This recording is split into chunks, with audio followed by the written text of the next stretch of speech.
Shalom, this is Reverend John Ferret, and we're in episode 4 relating to the 7th commandment, Lo Tanaf, no adultery. And again, this is part of the ongoing Torah study, Torah being the first 5 books of the Bible for Christians. I've entitled it The Gospel According to Moses on the book of Exodus. And we're stuck on lesson 47 because what we're doing is we're doing an intense, in-depth study on Exodus 20, verses 1 through 17. The Lord's Asaret Devarim, his 10 words. We call it the 10 Commandments. Now, we left off in episode 3 asking why some Christian theologians say that the 7th commandment encompasses all sexual sin, all sexual immorality. And how can they do that?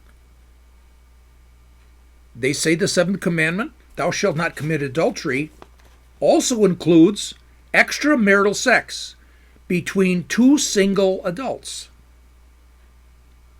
or pedophilia, or lust, or bestiality, prostitution, homosexuality. Now, I agree, and I think we all do, that these are all sins, no doubt about it. But the 7th commandment, God's word, only says Lo Tanaf, no adultery. And I think if you've been with me in this Torah study, in this book of Exodus, and also in the other one, the Gospel According to Moses on the book of Genesis, we're trying to say, what does the Bible say? What does the Bible not say?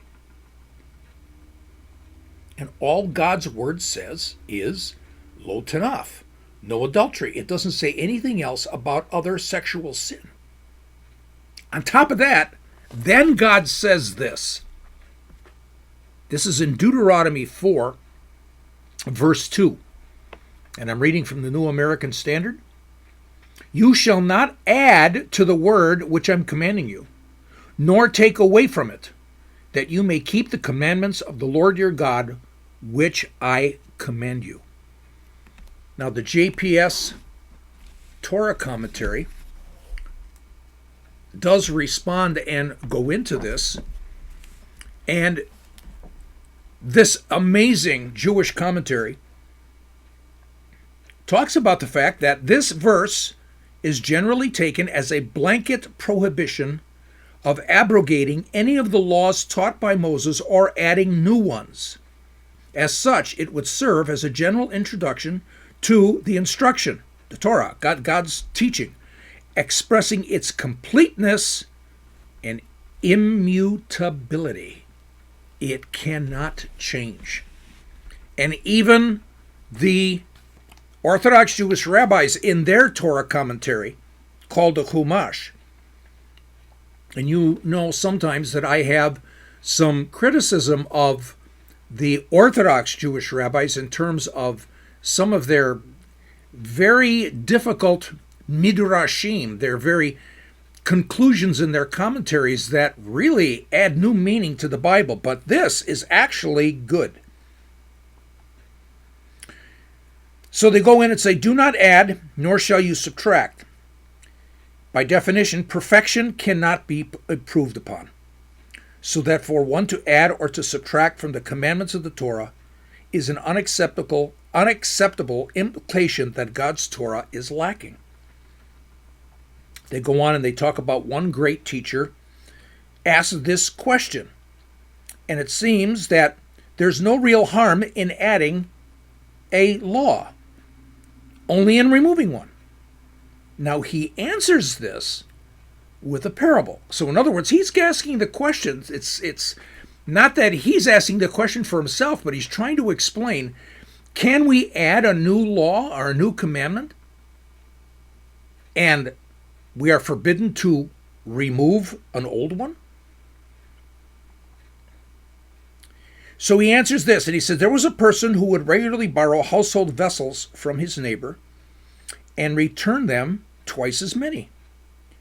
He explained that the vessels became pregnant and gave birth to new ones, and they all belonged to the lender. Obviously, the lender was only too happy to provide his neighbor with more items on loan. When the neighbor asked to borrow his tall silver candelabrum, the lender was excited with the anticipation of receiving a second in return. The next day, when he asked for this candelabrum, his neighbor told him that, unfortunately, the candelabrum died and there was nothing left. The lender shouted in anger and ridicule, "How could a candelabrum die?" His neighbor countered, "How could a tray or a spoon give birth? Just as you believed it then, you should believe it now." Similarly, if one is willing to accept that there is a need for new commandments, he will accept that some of the old ones can be eliminated. And so what we have is we have a rabbinic view here that this word cannot be changed, cannot be added to or subtracted. Leave it as it is. I go back to Malachi 3:6, where God says, "I am the Lord and I do not change." Or this, that his word is fixed, can't be changed, in Psalm 119, verse 89. So Adonai's word is immutable. So if you go in the English dictionary, that means unchanging over time or unable to be changed. So the Almighty says, don't add to his word, and yet the church does. Why? Now remember, I agree with the sexual sins that they listed: pedophilia, extramarital sex between two single adults, and others. But the thing is, again, the church, some of the church teachers are saying this is all related to the seventh commandment, and it's not. So why would they be doing this? It could be that they're doing their own rabbinic midrash. Just as the rabbis do midrash, we do it as well. Now let me explain. Midrash, the Hebrew, is basically a conjunction with a Hebrew word. It's actually midrash, an M followed by the word drash. In other words, that which comes from study. In other words, you study, and what have you got from study? You got midrash. So it's a rabbinic method of interpreting the Bible that tried to reconcile apparent contradictions in the Bible or address unanswered questions, or another thing, to establish rationale for new laws, adding biblical content with new meaning. And this was where I have a lot of criticism. This goes against Deuteronomy 4:2. Now, there's Jewish midrash that's good, and there's Jewish midrash that, boy, we have to question. So, for instance, here is a midrash based on the first commandment. And what we're dealing with is, I am the Lord your God who has taken you out of the land of Egypt from the house of slavery. That's the first set of words, we would say the first commandment in Judaism. One of the great rabbis, one of the great Torah teachers in Judaism, he explains that a necessary prerequisite to any commandment is that we be informed that Adonai is our God. Laws cannot be promulgated until the authority of the promulgator is acknowledged. So in other words, there is a parable where a conquering king entered his new domain, and the people asked him to issue decrees, and he responded, "First accept my sovereignty. Only then can I set forth decrees." So too God said, in effect, accept my sovereignty, and then you can accept my laws. And that is a good midrash. That's a great study of that text and the conclusions to come out of it. In other words, as we take a look at this, these laws that we're reading, these come from God. And this is being established in the first commandment. Now, let's take a look at a midrash, a teaching of the rabbis, based upon the fact of Genesis 1:26, which actually conflicts with Deuteronomy 4:2. So, in Genesis 1:26, what we're reading is, and God said, "Let us make man in our image, after our likeness, that they shall rule over the fish of the sea." Their commentary on this is, God said to the ministering angels. He's talking to angels, where it says, "Let us make man in our image." The Bible doesn't say that. The rabbis are making this up. And they say the angels were created on the second day of creation. Now, we're not going to go into that, because you go back and you're going to find out there's no mention of angels being created on the second day of creation. Going on in the commentary, when Moses wrote the Torah and came to this verse, which is in the plural and implies that there is more than one creator, he said, "Sovereign of the universe, why do you thus furnish a pretext for heretics to maintain that there is a plurality of divinities?" "Right," God replied. "Whoever wishes to err will err. Instead, let them learn from their Creator who created all. Yet when he came to create man, he took counsel with the ministering angels." Thus God taught that one should always consult others before embarking upon major new initiatives, and he was not deterred by the possibility that some might choose to find a sacrilegious implication in the verse. You can see that this commentary by the rabbis is very problematic. They're talking about God had to take counsel with the angels to determine whether he should proceed. This makes no sense. And then on the top, to suggest the angels were actually created on day 2 of the creation. Now, returning with that idea of midrash, we return back to the idea that there are some theologians in the church that are adding meaning to the 7th commandment, like a midrash, just like the rabbis. But why? Now, it could very well be that we all see that there's nowhere in the Torah is there a prohibition on sex outside of marriage between two single adults. There is a prohibition on sex outside of marriage when it is adultery, when you have a married woman having an affair with a man who's not her husband, or a married man having an affair, a sexual affair, with a woman not his wife. But nowhere in the entire Hebrew scriptures is there a prohibition on sex outside of marriage between two single adults. And this comes from the website My Jewish Learning, which goes into this in depth. Yet, in Second Temple Judaism and early Christianity, they said it was a sin. But all they had was the Old Testament. All they had was the Hebrew Scriptures. But the Hebrew Scriptures did not address it. So something's missing, and so could it very well be that these theologians in the church would say, well, it's got to be related to someplace. God must address it someplace. He must address it here in the 7th commandment of the 10 commandments. Now, on top of that, in Jesus' day, there was also a prohibition on abortion. Abortion was considered murder. So, for instance, when I read from Josephus,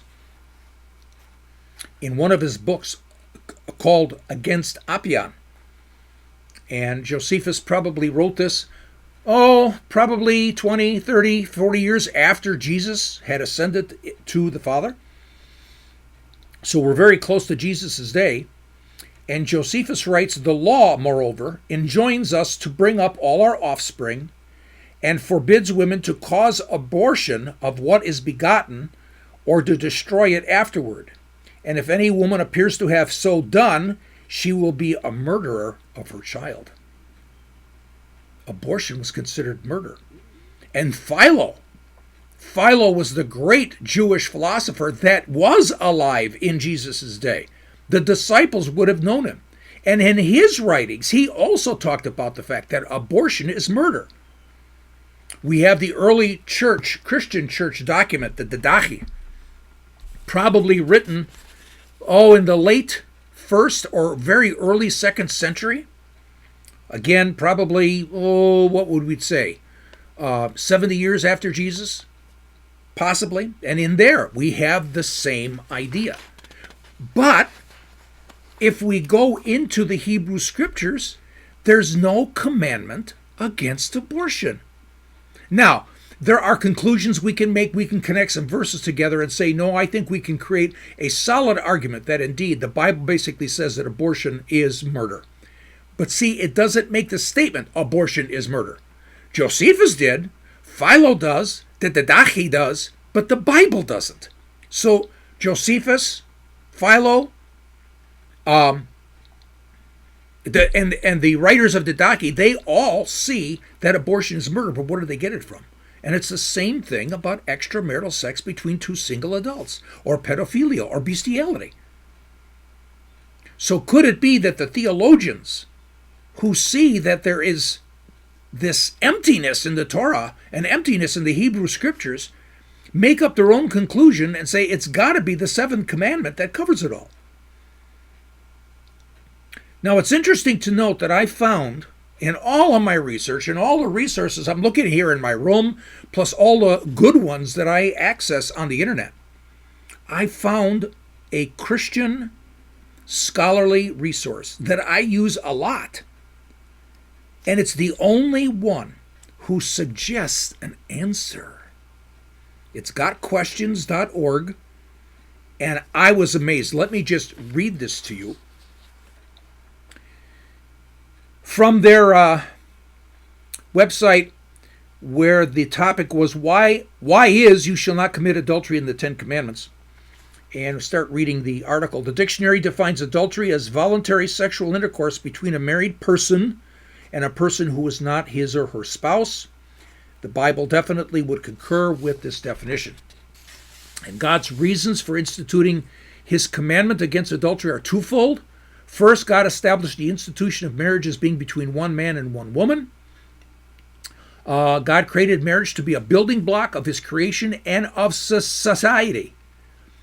Now, this is interesting because this is exactly what I have been teaching with regards to Egypt and the Hebrews coming out of Egypt. In Egypt and in all the ancient Near Eastern cultures, adultery was considered that attack on the family, the foundation of a good society. And here, again, got questions.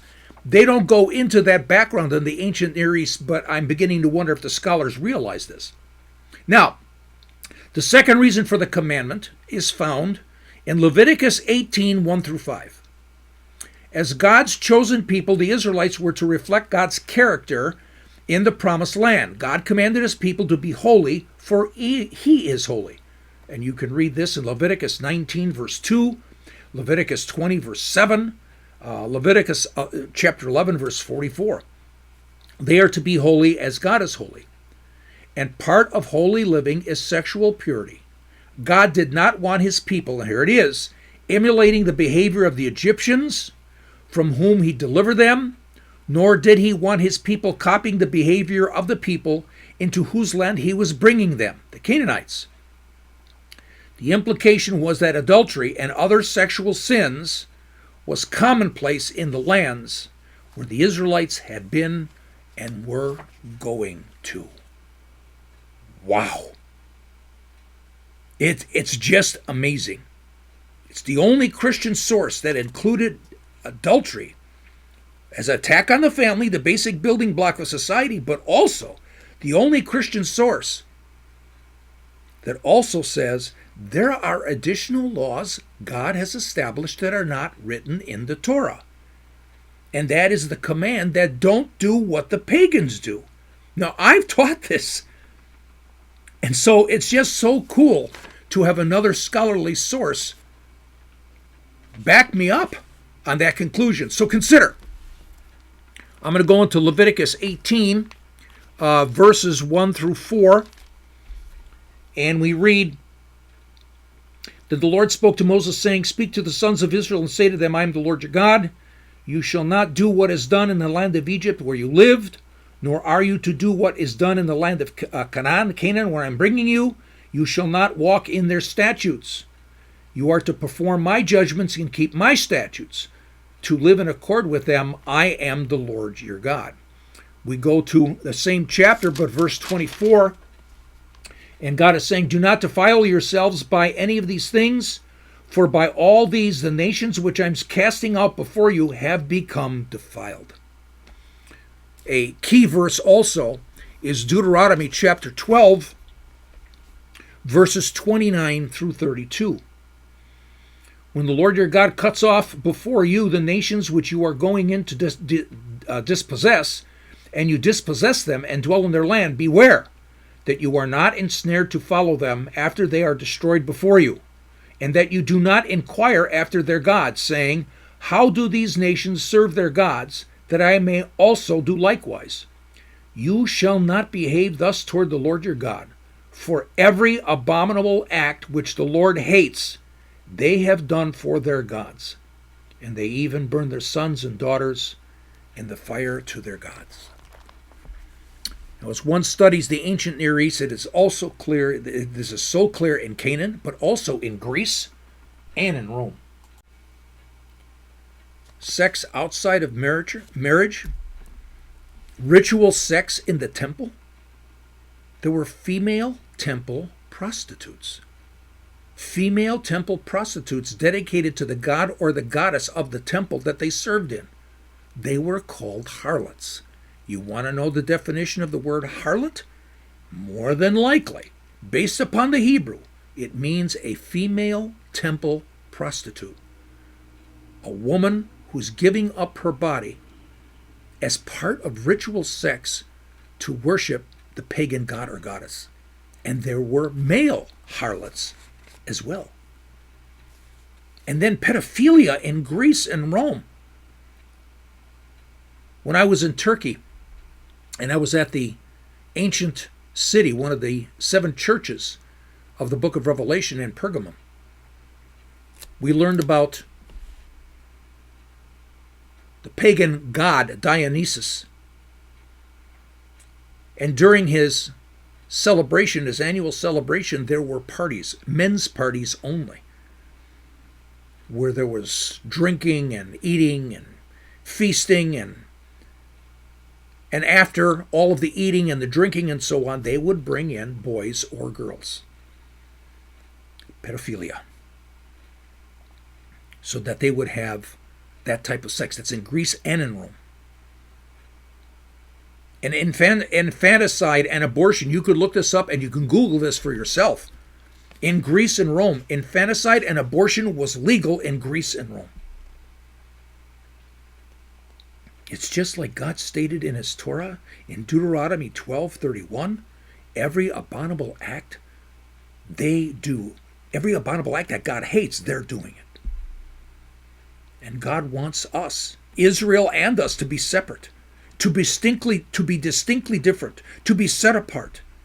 The Hebrew word is kadosh. Be holy, for he is holy. So, we can now see that definitely we have a statement in the Bible, the 7th commandment, thou shalt not commit adultery. And then when God says to Israel, and really to us, don't do what is done in the pagan nations, for everything that he hates, all the abominations that God hates are done by them. So whatever they do, don't do. They do premarital sex in the temple, extramarital sex, bestiality, pedophilia, child sacrifice, abortion, and so much more. So God didn't write the laws. They didn't need to. So it's pretty clear why. We can see why these were sins in Jesus' day, why they're sins in Judaism even today. God never had to state that abortion was a sin because it was already being practiced in the pagan nations, and he's saying, whatever they do, don't do. Look at the nations around you, and for us too. Look at the United States. Look what's happening around us now. This is close to home. False gods, idolatry, and he hates everything that they do. Do not be like them. Do not imitate them. Even Peter in the New Testament, he teaches Torah. He's really emphasizing what we just did, that God's statements about don't do what the pagans do. This is in 1 Peter chapter 2, starting in verse 4. Peter says, "In coming to him, as to a living stone which has been rejected by men, but is choice and precious in the sight of God, you also, as living stones, are being built up as a spiritual house for a holy priesthood, to offer up spiritual sacrifices acceptable to God through Jesus Christ. For this is contained in Scripture. Behold, I lay in Zion a choice stone, a precious cornerstone, and he who believes in him will not be disappointed." Verse 7, "This precious value then is for you who believe. But for those who disbelieve, the stone which the builders rejected, this became the very cornerstone, and a stone of stumbling, and a rock of offense.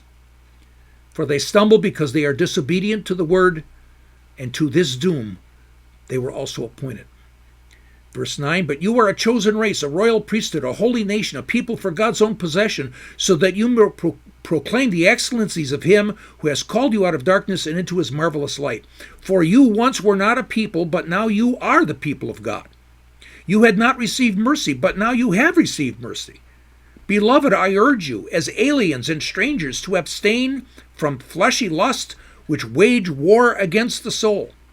Keep your behavior excellent among the Gentiles, so that in the thing in which they slander you as evildoers, they may, because of your good deeds, as they observe them, glorify God in the day of visitation." In other words, don't do what the Gentiles do, in essence. Paul gets into it in Ephesians chapter 5, verses 1 through 6. And he's saying, "Therefore be imitators of God as beloved children, and walk in love, just as Christ also loved you and gave himself up for us, an offering and a sacrifice to God as a fragrant aroma.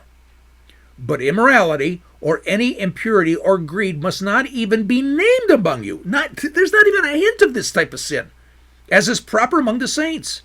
"There must no filthiness and silly talk or coarse jesting, which are not fitting, but rather the giving of thanks.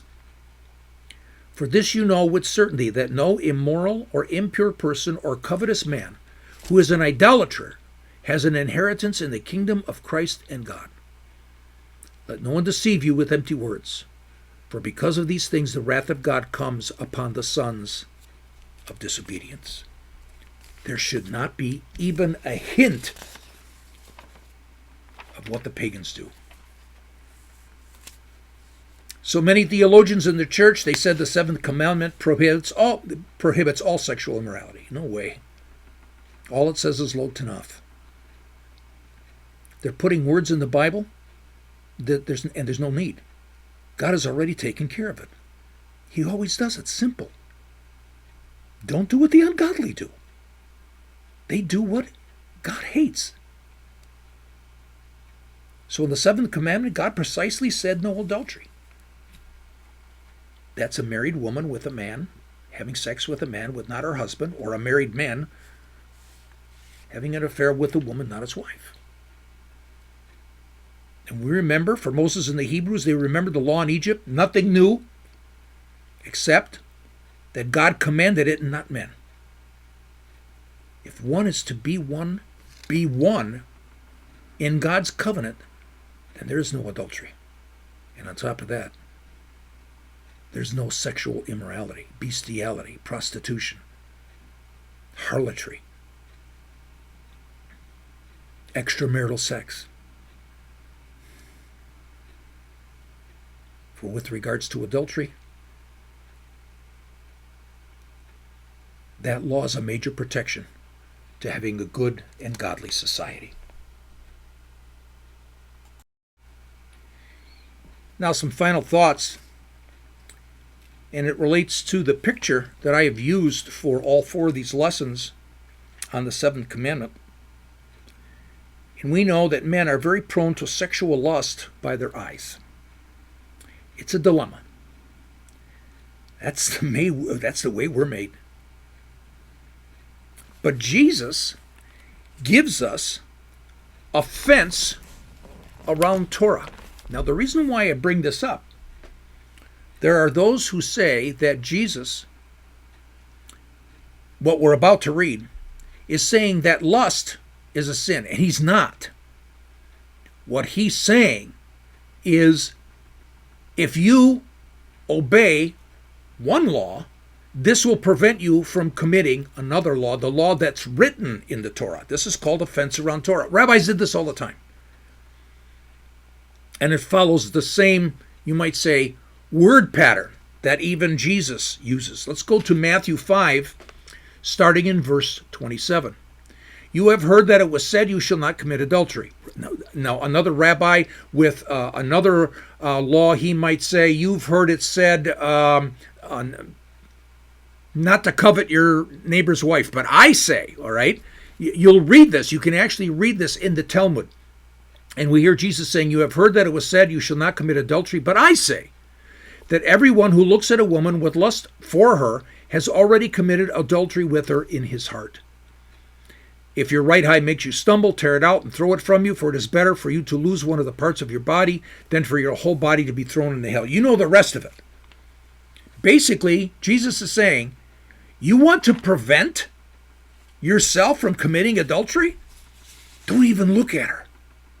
In other words, if you're not looking at her and you obey that law, that will be definitely a fence that will prevent you from breaking the law that's in Torah. Finally, I recommend a podcast that I did a number of months ago. It's called Truth Nuggets, podcast number 7. And you can go to the website, www.lightofmenorah.org. And remember, Light of Menorah is all one word. And menorah is spelled Menorah. www.lightofmenorah.org. When you're there, look at the top of the homepage and look for the word Other Resources. Click on that. And then click on Podcast Playlists. And then once you do, scroll down. And what you want to do is scroll down to find the playlist that it's called Truth Nuggets. Click on that one, and all of a sudden, all the Truth Nuggets, there's 27 or 29 of them, find number 7. This podcast goes into a study on the word fornication. Today, fornication means extramarital sex. Not originally. In the 13th century, really, when this word started being used in the Old French, it means something different. The etymology of the word is related to idolatry, or to being a harlot, or a cult prostitute, male or female. And they used that word that came from the Old French in the 13th century. It was the English word that translates the Greek word porneia. And porneia is more than just a sexual sin, but the implications of total turning from God to idols and idol worship.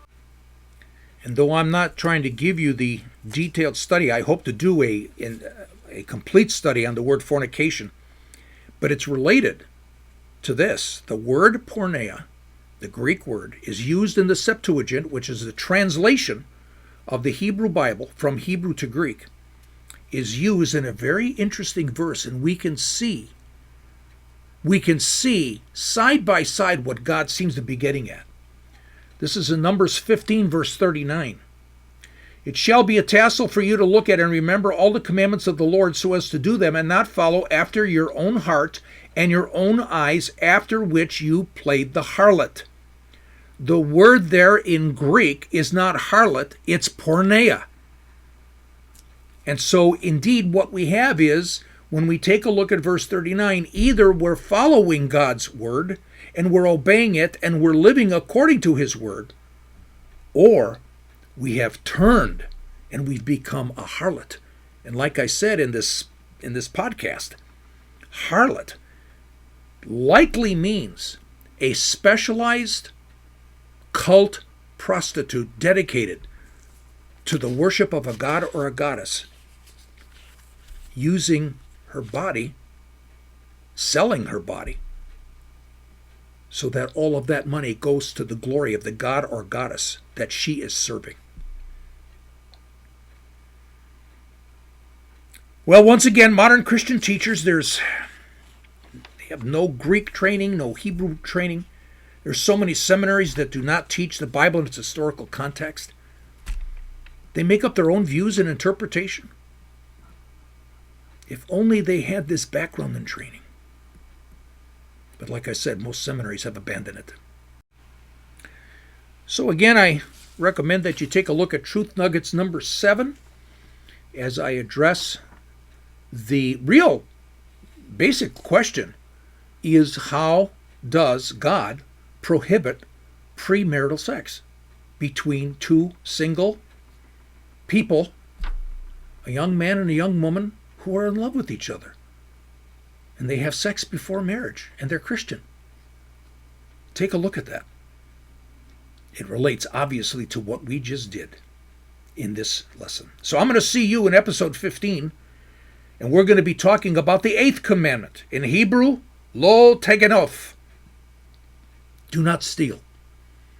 So until then, shalom.